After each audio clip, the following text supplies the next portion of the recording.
Hello, everyone. Hi, welcome to today's webinar. My name is Sofia. I'm the community manager here at UXL, and I'm excited to have you all here with us today while we talk a little bit about self learning in UX, like what are the tools, resources, motivation, and everything else we need to know when we are starting out or when we want to make this journey a little easier. So, before we begin, and before I introduce our guest speaker today, I would love to know where is everyone joining us from. So please feel free to tell us in the comments and say hi. We have people from all over the world for now, what I see. Okay, Paris, nice. Okay, as I said today, we will be joined by an amazing speaker. It's Joelle. Everyone already saw it, so there is no secret there. Jo is a London based self taught product designer and a tech content creator. And she's all about helping junior designers, as she likes to say, not just survive, but thrive in the jobs they love.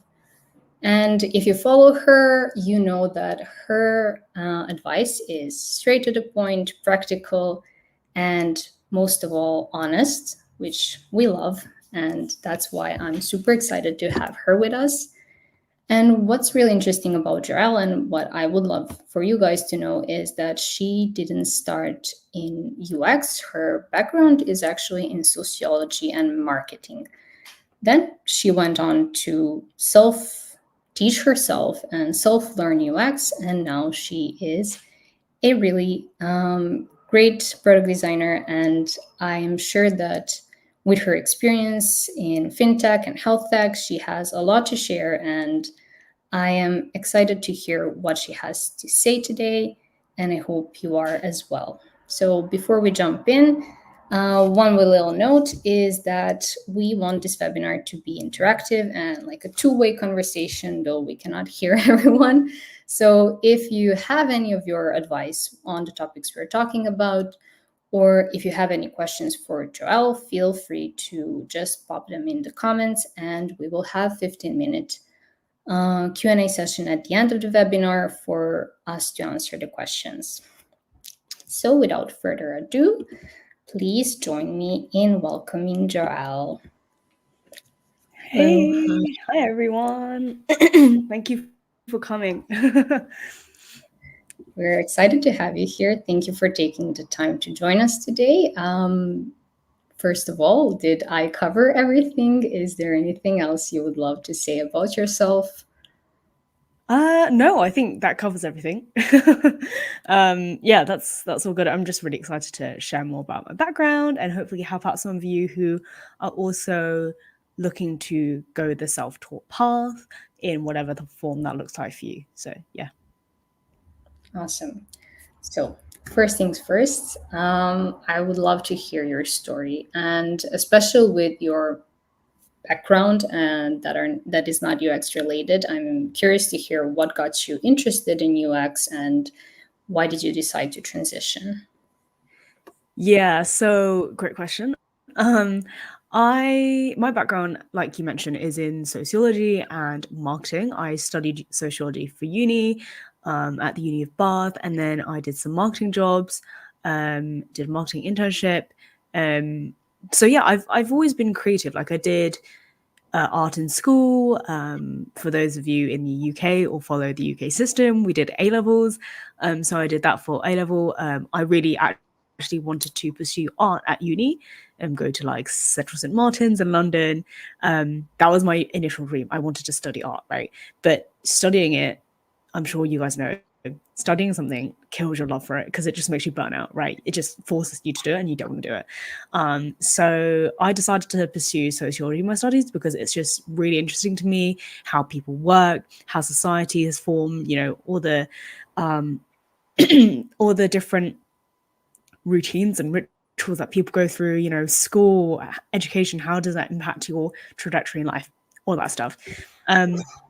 And yeah, I kind of did some marketing work when I was in uni. So I ended up thinking like, oh, that's my easiest like foot in the door into the working world. But marketing, I don't know if some of you are marketers, like let me know if you have background in marketing as well. It's often more about metrics than creativity. And that's what I realized. So that's kind of why I ended up trying to look for something else. And I stumbled upon UX, and I was like, oh, this is actually a really perfect combination of all of my skills and interests, like from being creative to problem solving to making like a positive impact. I think that just married like all of my skill sets really nicely, which is why I was like, you know what, I'm pretty early on in my career. There's kind of nothing to lose at this stage, which is why I decided to slowly transition. It doesn't have to be a massive leap. I study like every day, or try to. Did like an internship, did volunteer projects, which we'll speak more about later.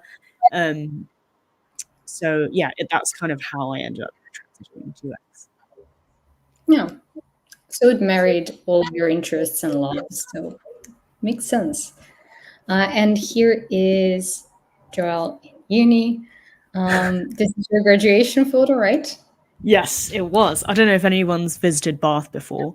I can see some people who did marketing and study art as well. So super cool. Very similar backgrounds. And yeah, I think that was kind of back in the day when I graduated a couple years ago. 4 years ago now? No, 3 years ago, 3 4 years ago. Seriously, it was a different time. Time flies quickly. Yeah, I love that, and I love that you kind of found something that marries everything you personally find interesting, but also what suits you when it comes to work as well, because it makes work easier. Mhm. So when we're just starting out with learning and finding ways to learn everything, UX is a very diverse field. So how did you structure your learning to process or to cover every necessary skill that you needed to be successful in UX? Yeah, yeah. So I'm going to give two disclaimers here, right? Number one, um, the reason why I went down the self-taught path and not like a boot camp or a master's or anything else, I think that's quite important to cover, because everyone's like situation is different, right? And for me, I obviously just came out of university, didn't want to go back into education. Like I finished for a reason. I also didn't have much money. I think a lot of you might resonate with this. You you can't afford like a 15 grand boot camp or however much a master's program is. So that I also heard some negative reviews from hiring managers on like boot camp grads and like how the portfolios look very much the same. And so for me, personally, for me, that was why I ended up just going down the self-taught route. I like learning by doing. So that's why I ended up going down that path. And number two, I don't think there is any way you are able to learn everything, and I don't think it's fair to put pressure on yourself to learn everything before you're ready, because we're never ready, right? So yeah. About how I structured my learning, I followed resources out there. So one thing that I really enjoyed was start docs start.uxdesign.cc. Is a bit weird, but if you type in the guide to design, which I've shown on the slide here, I really love that as a starting point, and I recommend that in my own resources as well, because there is no magic formula that boot camps might claim they have, um, because everything has to be very specific to your situation, right? Me, who's just graduated, who had just graduated, versus anyone in the audience today that might have like a couple years of experience, you have a very different circumstance than I did. So it has to be very tailored to where you are. So for me, like I said, I learned by doing. So um, there was only so much absorbing information could do. Like I love the YouTube tutorials. I put one of the YouTubers that I loved watching on YouTube when I started out. But ultimately, like I really wanted to get designing. I really wanted to get into Figma, like try my hand at actually designing because it's most exciting bit of the process, right? So it's obviously not great, and I I think I showed some of my initial like sketches on the screen. Um, but yeah, it's definitely like it takes a lot of digging sometimes. And that's like the hardest bit, I think. Um, so yeah, but yeah, I like YouTube articles. Um, Structure, I kind of leaned on those resources like the guide to design. But that's also why I kind of like did my own guide for like self-taught designers specifically, because I understand that like everyone wants a roadmap, but a roadmap isn't personalized. So I try to like break it down into, you know, where you are in your career, how much experience you have, and therefore what the gaps are in your journey. So when it comes to pinpointing what you need to learn more of, how did that go for you? I mean, I guess with marketing, you already covered some aspects of UX, but how did you know what to focus on? Yeah, that's a really good question. So I was kind of doing this unknowingly, but in hindsight, I can kind of articulate it and maybe help some of you who are in the same situation. Um, I knew that I had transferable skills, right? So from marketing, from sociology, from doing a qualitative heavy degree, um, things like market research, focus groups, user interviews. I've done all those things. Critical thinking is a kind of a buzzword, but it's true. Yeah. um, you know, just those things to name a few. Um, and so I knew that what I didn't have was like the hard skills. Obviously, I don't have real experience. Um, so that's what like that's what helped me. Like I understood what I have, what I don't have, and what I also speak to like mentees about now is like finding their like unique selling point. Like what makes you unique, right? Because at the end of the day, like no one else is the same as you. No one has the same experience as you. And so like understanding where you are right now and understanding where you need to get to. So I did that by looking at different job descriptions, the requirements for job descriptions, highlighting what skills they need, and kind of seeing what can I check off and what can I not, and therefore what do I need to do that. And so what I kind of wish I did sooner actually was to do that and also get real experience. So like I mentioned, do volunteer product projects. I don't think people talk enough about that. They're actually so underrated, and because internships are honestly quite hard to come by. Even though I did one, I still did some volunteer projects just because it feels nice. You're helping people out, you're helping charities out, um, and you're getting real experience at the end of the day. Not only real design experience, but real experience with stakeholders, handling feedback, all of that stuff. It's going to give you so much more advantage when you're applying for jobs. Also, the second thing I wish I did was get a mentor sooner. So, ADP list, plenty of other mentors out on the internet. I also offer mentorship, but ADP list is free. It's great. I love the people on there. Um, because yeah, at the end of the day, like it's nice to have someone like personally accountable for you, and someone who's further ahead in their career. So yeah, that's what I definitely say to do. Like understand where you are, what your unique selling points are, and package that up because you are selling yourself at the end of the day to get a job. So yeah. Yeah, no, it makes sense. And I love that you mentioned like looking at job descriptions. I think we forget to do that, and that's the clear indication. Like, okay, I want this job. What do I need to do for it? Great starting point. Love that. And yeah, when it comes to mentors, you mentioned that you would have done it sooner. Is there anything else that you wish you would have done differently? Yeah, good question. I mean, there's many. Um, the place where I found mentorship was ADP list, in case anyone missed it. And apart from that, I think networking. Unfortunately, I started my career during COVID, so in-person networking wasn't really like a big thing. So I used my Instagram to like connect with other designers, and actually, I got my first full-time job through a referral, through a contact that I met through Instagram, because she saw potential in me as a self-taught designer. And she actually, broke down the difference between my application and other applications that came through boot camps.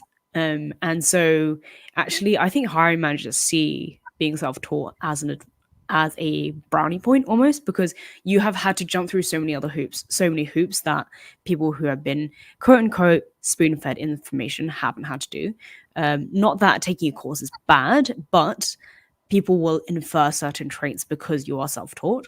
You've had to use your initiative to actually do all those things to ensure that you are on the same level, or at least on the same playing field as those people. So yeah, that's something. Going back to the point, networking is something that I wish I did earlier. But now there's so many different events. If you're in London, I don't know how many of you are in London. I love Tech Circus. They're great.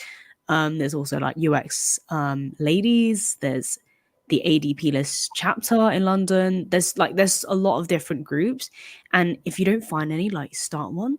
Also, a great way to like raise your profile and use the events as a way to network with people, right? Like it's kind of sneaky, but it works. So I would 100% do that. Yay, people in London. And the other thing I would say, this is something I talk a lot about if you follow me. I don't use brief generators. I use them and they were so overwhelming. Like it's so broad. It's like design an app for book lovers. Okay, cool. What does that mean? What are the problems? As a junior, you're like, oh my gosh, like I need to design the entire app, like onboarding flow, login, everything, the home screen, a list. But I'm actually like, in a real job, in the real world, you'll never have a problem that is so broad. My first thought as a designer when I get that brief now is, do book lovers actually need an app? Maybe not, like, are you solving a problem that needs to be solved? So that's the big problem with brief generators. There's no constraints, there's no guidance, so I wouldn't do those. I would do like actual like problems that exist in apps. Something that I heard someone else say that I thought was great was looking in forums for apps. So like Notion's community forum, Figma's community forum, like Spotify's community forum, or App Store reviews. Lots of people will complain. You can find a problem that is actually real and solve that.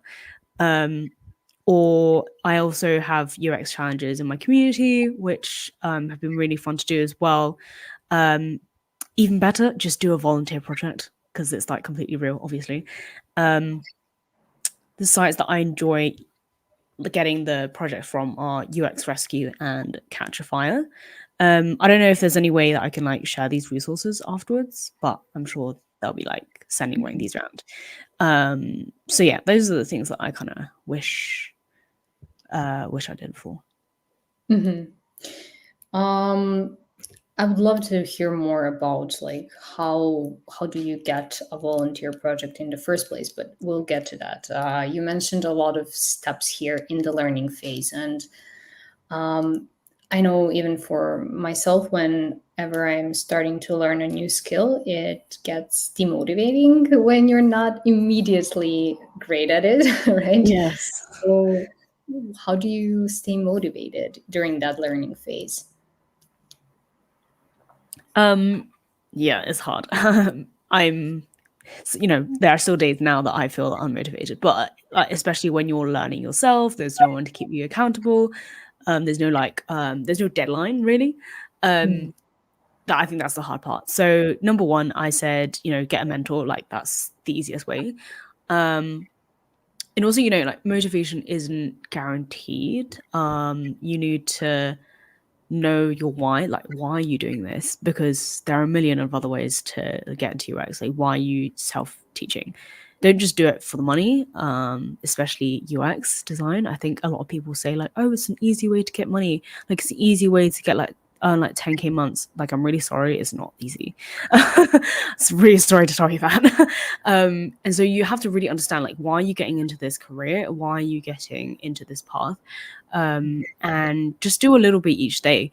As a designer, you're going to have to break things down into small, manageable chunks to design and also build for like apps and websites. So I suggest you do that with your own journey, like kind of like zoom out and look at the big picture. Where are you now? Where do you want to go? Kind of what we spoke about before. And those gaps that you see, how do you break it down to keep it manageable and not as overwhelming? Um, you know, maybe you practice one thing a day, like you do like a UI challenge or something. You create like a small component every day to like practice your UI. That's what I did. Um, and maybe you read one article per day. You watch one YouTube video like every other day or something. It also really depends on where you are. If you're full time in this, you have all the time in the world.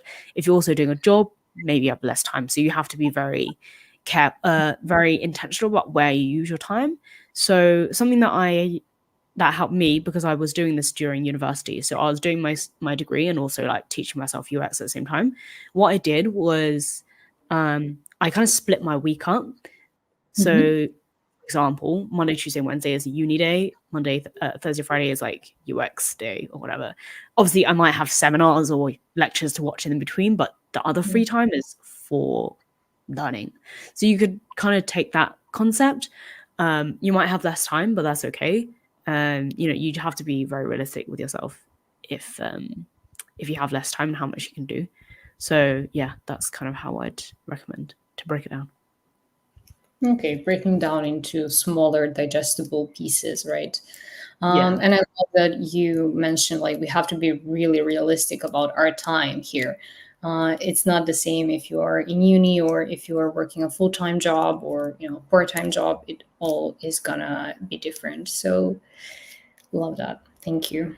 Um, okay, and when it comes to like voluntary projects or whatever else you did for building your portfolio, I know a lot of people struggle with that, especially when they're self taught. Like, where do they start? You just now said also brief design generators aren't the best solution here. So, what was your approach, and what do you think? Um, what is the approach that you think people should take now as self taught? Yes. Um, I think this is the next slide. Yeah. I think like a lot of you here, I thought I had to build a portfolio just because everyone was talking about. That's all everyone talks about online. Um, rightly so. It is a big part of being a designer and being able to get a job as a designer. But for people who are starting out wrongly, a portfolio was my first priority, and I don't think it should be. Because at the end of the day, a portfolio is what you show to get a job. And I don't mean this to say like you need to be ready to create a portfolio and ready to apply for a job because only you can kind of ascertain when you're ready. Um, but for one, like as an example, I wasted too much time building my portfolio from scratch. And I think a lot of people that I talk to, a lot of people that I mentor, waste a lot of time building their portfolio from scratch and focusing on the wrong thing. So you can see here my portfolio in Webflow. It doesn't look great. And I spent way too much time like tweaking it, perfecting it when I didn't remember the purpose of a portfolio, right? The purpose of a portfolio is to help your user, the hiring manager, the recruiter, to have a reason to progress you to the next stage of the application process, right? So you need to kind of like UX your own portfolio. Like that's the reason. So if your content isn't good enough, like why are you spending so much time on your portfolio? Anyway, that was a mistake I did, and hopefully that like stops you guys from doing that. But yeah, I spent too much time on my portfolio. I Another thing is using like double diamond or EDIPT or design thinking as a structure for case studies. I say that because it's very cookie cutter. Again, it's everyone says that, so you're not going to stand out. Um, the way I structure it now, if I could do it again, I am actually doing it again, is to structure it using the story of your portfolio, like case study. of the project. Like, what was the problem that you're solving? What were the challenges? What specific steps did you take to try and solve it? What insights did you gain? And therefore, how did you use those insights? Um, if you want portfolio inspiration, a site called Cofolios is really good. Not all of them are like really, really good, but they're mostly pretty good. And you know, they're using like the storytelling as the headers and not just like research Mhm. competitor analysis. Like it's actually telling a story. Like um I through interviews I discovered that users had the most problem with signing up, for example. That's like a header instead of just doing like interview, because an interview doesn't tell me anything. Because also remember, hiring managers literally have 2 minutes to look at your portfolio. So yeah, optimize it for scanning is what I'd say. Yeah, and storytelling is an important part of UX design, I think. So having a good storytelling, like skills showcased in your portfolio, I think can really bring you places and can grab the attention of the hiring manager. So love that. And so, apart from portfolio, what other ways did you use to showcase your skills as when you were just starting out, right? Was there anything else you were doing? Yeah. So kind of to go back to, you know, understanding your background, um, it's it's really important to understand what makes you stand out. Like, don't play it down. I think a lot of people are like, oh, you know, how do I, like, they don't say that they were in like customer experience or like marketing or architecture beforehand, and they kind of hide that because they think it's a disadvantage. But like I said before, it's like a huge advantage because it shows that you are able to you're able to think from a different perspective. You bring different skill sets to the role as a designer. And so it's really important to understand, like, basically how do you stand out. um you know, I think a lot of people also find it quite difficult to kind of package that up. Like, how do I say in an interview when they're like, tell me about yourself? Mm. And you know, you're trying to say that you have experience, but you don't want to sorry, I mean, like, you're trying to say that you have experience, you have transferable skills, but you also don't want to sound like you don't know design at all and you're like fresh, right? So what I'd say is kind of have like a USP statement, is what I call it. Basically, mine is like, hi, I'm Joelle. I have multidisciplinary creative background in sociology, marketing, and art, and it kind of combines to give me a holistic perspective on design. And it's something short, quick. It's an elevator pitch, basically. And you can use it in your CV summary, in your networking events, to give people a very sweet, succinct introduction as to who you are and how you bring value to the role. Because at the end of the day, like UX design, you're not just designing for the sake of designing, you're designing to increase shareholder value or business value. That's kind of the truth. Yes. um, so yeah, it's really important, like, not to romanticize that and understand like why people are hiring you. And Mm. you know, they are your user, so you know, kind of cater to what they're looking for if you want a job. Yeah, and I love that you mentioned a unique selling point. What is your unique selling point? I think a lot of people have trouble pinpointing their unique selling points, even though there probably is something they can use. You know, they can use customer service background as well. I think it works well and it translates well into UX as well. Yeah, So yeah, great tip. Thank you. yeah, for sure. And And something else I wanted to add was, you know, if you are feeling like you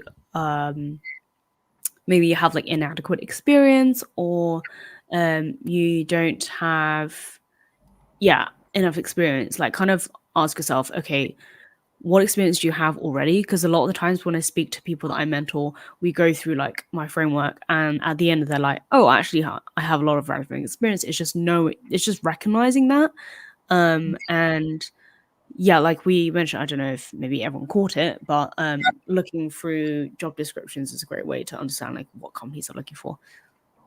Yeah, I think exactly that. Recognizing what your selling point is and what are your talents and transferable skills is a great way to start formulating that story, and it also helps with creating that storyline for yourself. I mean, it can, I think, translate to the portfolio as well.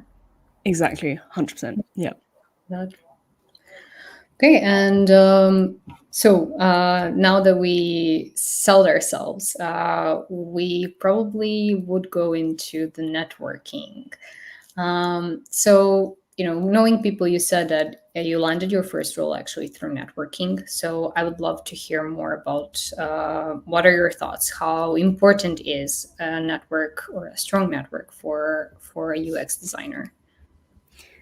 Yeah, it's very important. It's people, I always used to cringe and be like, it's not what you know, but who you know. It's a bit of both. You need to be able to sell yourself and be able to network and create those relationships, but also you need to have the evidence to back it up, right? Because otherwise, no one's gonna hire you because they can see through you know your lies, to put it nicely. um, but also reframing your mindset about networking really helped me. Like, remember the purpose of networking, right? Like, you're creating a basis for a relationship, and it doesn't have to manifest itself now. Like, the help, the resources that people may give you or you may give them, it doesn't have to be now. It could be, in 5 months time someone remembers, oh, I know X, Y, and Z is looking for a job in, I don't know, health tech, and there is an opportunity that comes up. You know, maybe they think of you when you met them at some event. I do that all the time. I really love connecting people with, opportunities, whatever it is. And you just never know when someone might have the one for you. And so a couple of tips that I have for networking is, if you're too shy, if you're a bit introverted, I definitely was. I feel like now I can kind of turn it on and turn it off. But if you're too shy, and you want some networking tips, here's what I'd say. Um, Number one, like, plan what you want to get out of networking, be it a networking event, a conversation, a conference, whatever it is. Sometimes I literally have one thing on my mind. Like last week or a couple of weeks ago, I went to a Framer event in London, and I Mhm. literally had one goal. My goal was to connect with the guy from Framer, the community guy, Mohammed, and that's it. Didn't care about anything else. I was there for the talks, obviously, but that my main goal was to talk to him, and I did. I spoke to him, got his LinkedIn contact, introduced myself, and that's all I cared about. That was successful to me, even if the rest of the event, might not have been, in other ways. But another thing that I like to prepare for, especially for bigger events, is prepare 3 topics that you like talking about. So whether it's looking for a job, I don't know, accessibility and design, and something else, you'll always have something to talk to someone about. You can say like, "Oh, what do you think about X topic? What do you think about accessibility and design? How are you doing it in your company?" Instead of being like, "Oh, I don't know what to say in a conversation." Um, and another thing that is really useful is plan how you're going to interrupt conversations. I used to find this really awkward. I'd stand in the corner and be like, "Oh, I don't know. Like, everyone else is talking. I don't know how to like get myself in the conversation." Just be shameless, guys. Like, you're there to network. Otherwise, just go home. What I say, like word for word, you can steal my script, is, "Oh, hey, I hope I'm not interrupting anything. What are you guys talking about?" Usually they'll go around, introduce themselves, and you can say, "Oh, hey, I'm Joelle, blah, blah, blah." And then you can say, "Oh, what were you talking about?" And you can just continue the conversation. Like, it doesn't have to be too awkward. Um, and, usually people don't mind. I haven't had anyone tell me to, go away. So it's fine. And most importantly, have an escape plan, whether it's going to the toilet, having someone you're going with, and you have like a hand signal, or like you just say like, "Oh, I'm gonna go and get a drink," or "I'm gonna go and talk to other people." Like, have an escape plan. Sometimes the conversation does get a bit dry and you realize, oh, this person isn't my ideal contact or whatever. Yeah. Um, yeah, those are the things that I would say. Hopefully that's useful because it has saved me a lot in recent networking events. But yeah, it's really, really important. And I just saw a question about keeping connections alive. I think that's a great part. It's hard. It's hard. Um, Most of the times, though, unless you really hit it off with someone, you you don't really speak to those people unless you remember. Oh, don't know, like John uh, could help me with this down the line. But the more you talk to people and the more you have those conversations, you realize there are specific things that they could help you with or you could help them with. So when you reconnect um, in a week's time or whatever over LinkedIn, then you have something that you can bring back up. Something that I've started, and it might be a little bit anal and too much for some of you. I have like a Notion database that I update if and when I remember, with a Mhm. bunch of my contacts. So if I met someone interesting, I want to keep in touch with them or at least have their contact or remember of them. In the future, I'll put them down, like basically what we spoke about, if I remember. Um, and I always connect with people on LinkedIn, like always. Um, Even if you never know if someone might come useful down the line. Um, so yeah, that's what I'd say. Definitely connect with them on LinkedIn after the event. And what I also think is a great way to keep in touch kind of is just when you connect with them, ask them, hey, do you want to go on a virtual coffee? Or do you, even if you're living in the same city, of course, you can meet up. But nowadays, I think with global conferences, we all go back, and the only way to stay in touch is virtually. But I think that's a great advice that you gave. And I love the fact that you said interrupt and don't be afraid to interrupt the group talking. I think that's something that a lot of people get intimidated by during conferences, during meetups. Like, how do I approach these people, especially if you're coming alone to the event? If you Mm, don't have a buddy next to you, how are you gonna really intersect and meet people? So great advice. I think it's harder to implement, but yeah, I think that, as you said, it works. So why not try it? Um, yeah.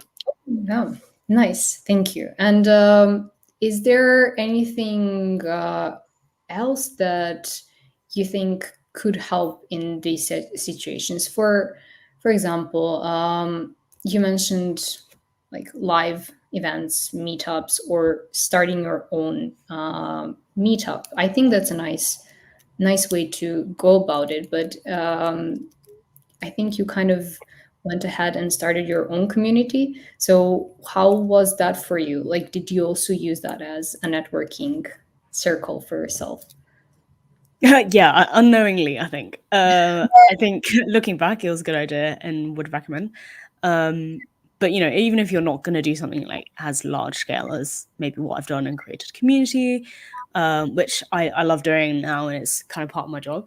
And but yeah, I think I would just start joining these kinds of events. Mhm. Um, and also maybe smaller events because then not only do you learn, you get to make those connections in a more uh, low stakes way because it's not in person. I think in person is a lot scarier, because there are a lot of different. You're in a physical space, you actually have to go up to people. Whereas like online, you're all there. It's all kind of like equal, I suppose. You're all just squares on the screen, so you can join workshops. People run different things.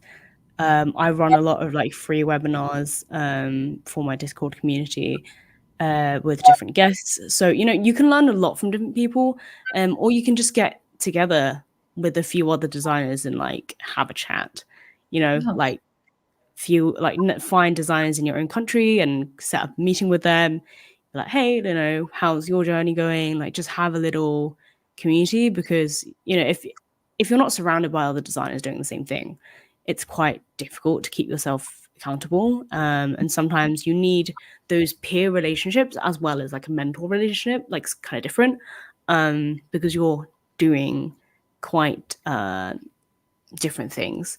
But yeah, I'd start with looking, just Googling online, like what events are there in your city for UX or like designers or even tech meetups. You could find some people there as well. Hackathons are great. I haven't done one myself, but I really want to. Um, Hackathons are really good for getting experience, but also um, meeting like-minded people who are into design and building products as well. Um, yeah, I'd try that for sure. For sure.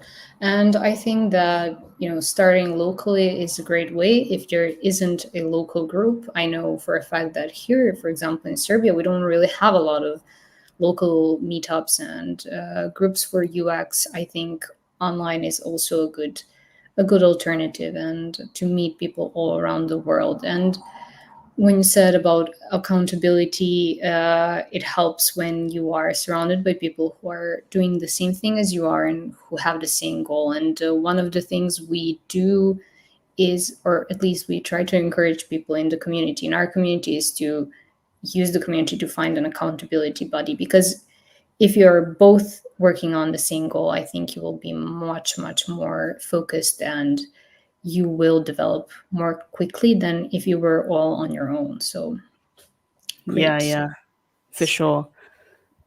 Yeah, Yeah, yeah, it's really important to do that. And there's also a lot of cool like event websites these days. There's one called Luma, yeah, LU.ma, I think, and they kind of like curate a bunch of events.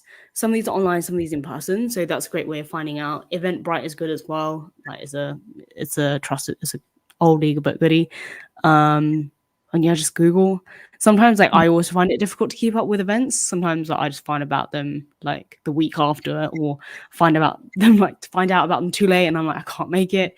So yeah, I mean sometimes you can't make all of them, and you just gotta go with what you can make and make the most out of whatever you're at. no, of course. Okay. And yeah, well, I guess that we are almost hitting the time for our Q&A. So unfortunately, I will have to kind of shorten this conversation and maybe jump into asking you, like, do you have any advice for people who are just starting out in their self-learning journey? One last piece of advice, and you've shared a lot already. You gave us a lot of great resources and a lot of advice, but is there anything else that you think you would like to share with us? No, I think I'll just quickly summarize what I said. So, number one, get experience as soon as possible. Mm-hmm. To escape the no experience loop. You know, it's quite frustrating. Number two is know your priority. Otherwise, you'll get influenced by everyone out there, even myself. Like, and you might end up doing something that will actually slow you down in your journey. So make sure you know your own schedule, how much money you have, how much time you can commit to self learning, and understanding what you need to do to close your like skills gap in whatever it is. And number three, like know what makes you stand out. Like I talk about this all the time, but like know how to market yourself and your unique skills. So those are the three things I would say. Awesome. Well, thank you.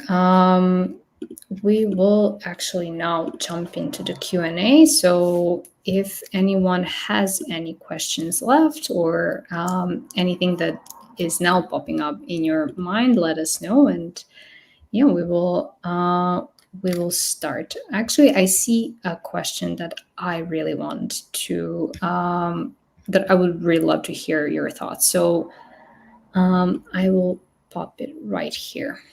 Mm-mm. Yeah, good, really, really good question. A lot of the time, you probably won't meet all of the requirements. Um, or okay, well, firstly, you probably should meet the hard requirements, but sometimes companies put like a nice to have section, and it'll be nice if you can hit most of them because then you'll be like, you know, at the top of the list. But yeah, if you are then rejected from such a job, I would ask them for feedback first of all. If they don't give it to you immediately, I would say, "Thank you so much for the thank you so much for updating me. I would love to know, is there anything I could have improved? Anything that you were looking for that I didn't have?" Just so that you have that information, because you could be guessing what it is. You could think it's your portfolio, but actually it's just something else, um, or it's your CV or something like that. And I think actually a lot of designers neglect their CV. They're like all about the portfolio, but actually, if your CV doesn't get read, your chances are your portfolio won't. And so something that I saw someone else do that I thought was really good was actually putting a UTM link to your portfolio. Um, and it's basically a tracking link in those applications, and also maybe your CV, but sometimes they make you upload that, so it's difficult. But for your portfolio, go onto something like Bitly or just Google like UTM link generator. I don't know. And you can follow instructions and use that link to put into the application, and you can tell on whatever website you use whether that link has been clicked or not. Because if you were rejected and that link hasn't been clicked, you know that they didn't look at your portfolio. So that problem is before your portfolio, uh, however the application is structured. So, um, yeah, it really depends. But if you're rejected, I would say maybe reach out to a mentor and ask for their advice as well as those analytics. I love the UTM link. I would have never thought of doing that, but awesome. Speaking of mentors, we have from Belle. How far along do you feel you should be in your learning journey before getting a mentor? Um, I don't think the question is how far along or how ready you are. I think the question is, do you know what you want from a mentor? Because I think a lot of people come to me to for mentorship, and I'm like, okay, how can I help you? And they're like, um, yeah, so can you guide me in my journey? I'm like, yes, but how? What specific help do you want? Because I can help you, but I need to know what you need help in, right? Just guiding you is like quite generic. And so I would prepare questions for your mentor, like what exactly do you want help in? Is my portfolio sufficient for a job? Is my CV ready? Um, how is my case study? Is it like, optimized for scanning? That sort of thing. I don't I don't think you need to be I don't think there is a point in time which you're like, I'm ready to get a mentor. You can get a mentor anytime. You can get a mentor now, never. Um, but yeah, those are the things. Like, just know what you'd want for mentorship. I cannot agree more. Like my first mentorship, I didn't know why I wanted a mentor, why I needed a mentor. I just heard, hey, it's gonna help you in your career. So definitely think about it. Think about it Mm. first, or else you're wasting your time and the other person's time. Um, okay, this is a longer one, but I'm working as a market researcher planning for a career switch to UX research or UI UX design. They're studying from YouTube, online materials. The question is it possible to include my practice work into my new portfolio? Uh, yes, it's fine. Like, if you have to, it's fine. But yeah, as if you were here earlier, I'd say prioritize your volunteer work, prioritize any internship work, or any like quote unquote real experience. And I know people will say like, "Oh, but it's so hard." Yes, it is hard. But if you're willing to go that extra mile and actually get that experience, I promise you are going to be very much advantage in your job search if you have real experience.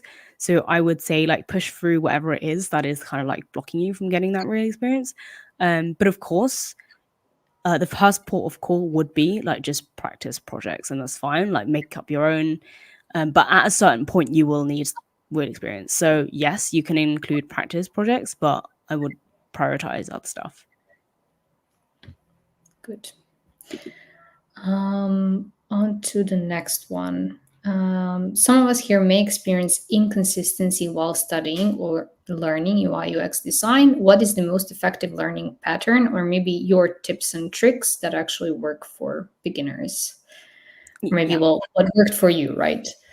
Yeah. Yeah. So basically, what I mentioned earlier, I'll just quickly summarize it, is understanding, like, understanding where I am, where I want to go, what gaps I have in my skills or experience, breaking that down into manageable chunks and creating a schedule for myself that works.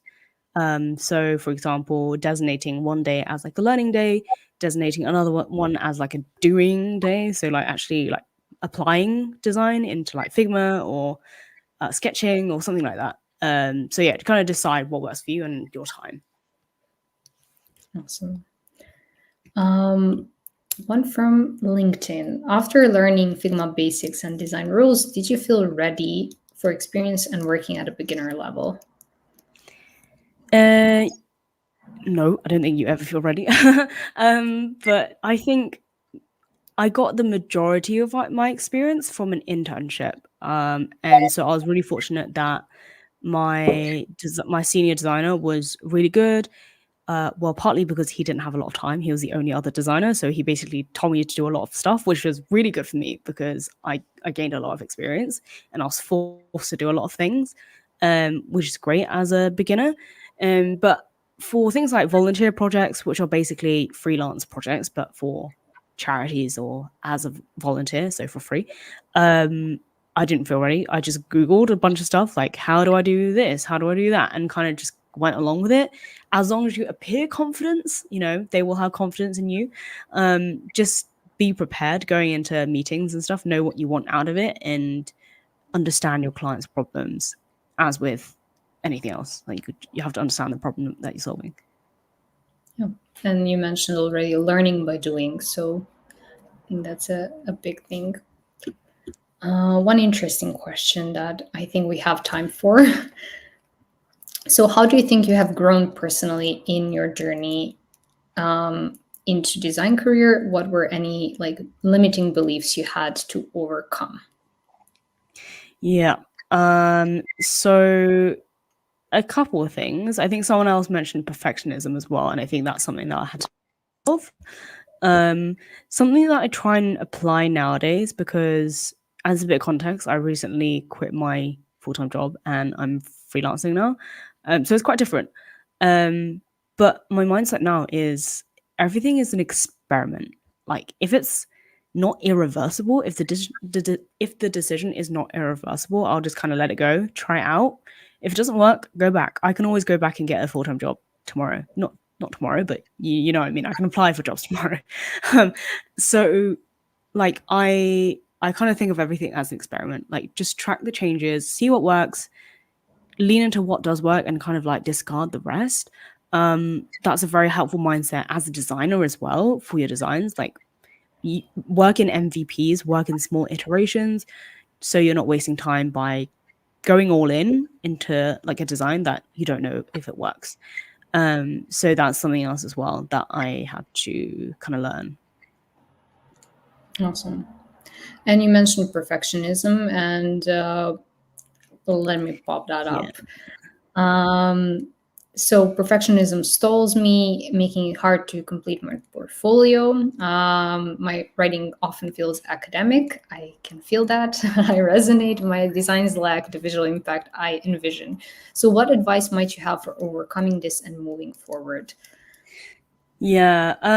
So it kind of depends. So whether you're working in a company that requires very strong UI skills, just because they might not have an established design system, versus one that does. So I've worked in a lot of the different situations. So one of the companies that I worked for had a very good design system, well established. So I barely had to design anything. I just kind of you took the component and kind of rejigged it a bit for experiments we were running, added an arrow, like changed it here or there to see what works. But I also had to design stuff from scratch. And honestly, visual design is also my weakness. I try to practice a lot. Um, Again, perfectionism, just go for it, just try it. If it doesn't work, it's fine. You can go back to it, you can tweak it tomorrow. And also just try something else as well. In terms of writing style, uh, you can look online. There's different things. Even Notion now. Notion has like an AI thing that you can say like make it less academic or like more casual or something. I'm not saying to like rely on AI, but you can kind of see like the before and after and see what's different. Like something that I also find quite helpful is just write like you're speaking to a friend. Like write like I'm speaking to you guys right now, and it will feel a lot more conversational than me writing this out in an article. I'd probably say it quite differently. So it kind of just depends. Also depends on who you're writing for, the tone of voice, the brand guidelines. Yeah, I'd keep that in mind as well. Yeah. And yeah, actually, with AI, you can see and learn more about how your writing feels and how it would feel if you tweaked a little bit. So, great advice. Um, let's do one more quicker, maybe a quicker one. Let me choose something. Oh, um, do you know what options are there for growth besides going from junior to senior? So is it linear, or do you think there are other ways to move? Yeah. I'm not sure if this is a quick one, but I'll make it quick. um, the most of the time people go from junior to senior, right? But when you go to senior, there are different paths that you can take. You can go the managerial route, become a manager, or you can go down the IC route, which stands for individual contributor, which means that you do design work still, but you don't manage. And managing is quite different. Managing is like managing a team, managing the design work, delegating, making sure the project is on track, talking with engineering managers, product managers, all that different sort of stuff. It's quite different. You can try both tracks. Again, you can try, see what works, leave it if it doesn't. I know a few people who have done that. But also, another option is to specialize. So, specialize in, for example, I don't know, design for startups and only work for startups, or you can specialize in, I don't know, accessibility or like AI or something like that, which you could definitely do as well. But of course, you can also do freelancing. I don't know if you count that as career growth, but is another option as well if you don't want to go down like the linear route. But of course, again, you can hop in and out as and if you want to. Yeah. Freelancing, consulting one day, maybe. That's also Yeah, something. yeah, Um, yeah, well, okay. I will close all the comments now because we are running out of time. But Joel, thank you so much for joining me today. Thank you for all the lovely resources and advice you gave us. I think that people really did get a lot of help and advice. But everyone, thank you for joining as well. Thank you for having this conversation with us. Of course, feel free to follow Joelle for more of her advice. I think that what she does also online is helpful, and I'm sure you will enjoy it. And also, if you want to join a community with more than 4,000 designers who are also learning, you can join our community. It's free. We are also all about sharing knowledge. So I think you will find some resources there as well. But um, I wanted to also ask everyone, as we are designers and we do care about UX, we will be following up with a short survey. So it would really mean a lot if you tell us how you liked the webinar. Joelle would also love to hear your feedback, and I will be sharing this with her. So if you have the time, please let us know how we can do better next time. And yeah, Joe, once again, thank you so much for joining. I had a lovely conversation and I had a great time hearing your story. Everyone else, I think, as well. Um, one little note before I send us off: if there is anyone here today who is in a management position and would like to hear more about how to manage a design team, we also have a webinar coming up next Tuesday. So you can join us there. And yeah, follow Joelle on her social media. You can see her handle here. And yeah, thank you. See you all next time.